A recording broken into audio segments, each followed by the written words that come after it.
Et bien pour aujourd'hui, on avait une séance qui débutait tout en douceur, sans aucune prise d'initiative avant l'annonce à 14h30 des chiffres sur l'inflation outre-Atlantique. Résultat, un ralentissement plus prononcé que prévu qui a littéralement fait décoller la bourse de Paris. Les prix à la consommation ont ralenti à 3,2% en rythme annuel en octobre, contre 3,7% en septembre, alors que le consensus donnait une augmentation de 3,3%. Et en rythme mensuel, les données sont également plus faibles qu'anticipées avec des prix à la consommation qui sont restés stables par rapport au mois dernier. À la clôture, le CAC 40 termine donc sur une hausse de 1,39% vers les 7185 points avec des volumes d'échange de 6,6 milliards d'euros. Du côté des valeurs en hausse, Worldline repart de l'avant avec une augmentation de 8,26%. Juste derrière, on va retrouver Unibail Rodamco Westfield avec une performance de 7,24%.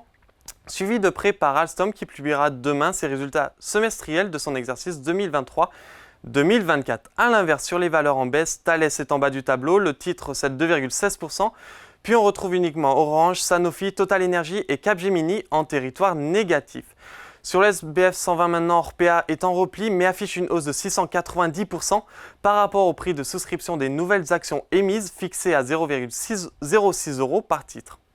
Sinon, en première position, Valeo se distingue avec une performance de 11,10%, suivi par Forvia, Voltalia et Eramet qui prennent plus de 8%. De l'autre côté, Clariane lâche 12,40% après avoir dévoilé un plan de refinancement de 1,5 milliard d'euros, comprenant des cessions d'actifs et une augmentation de capital.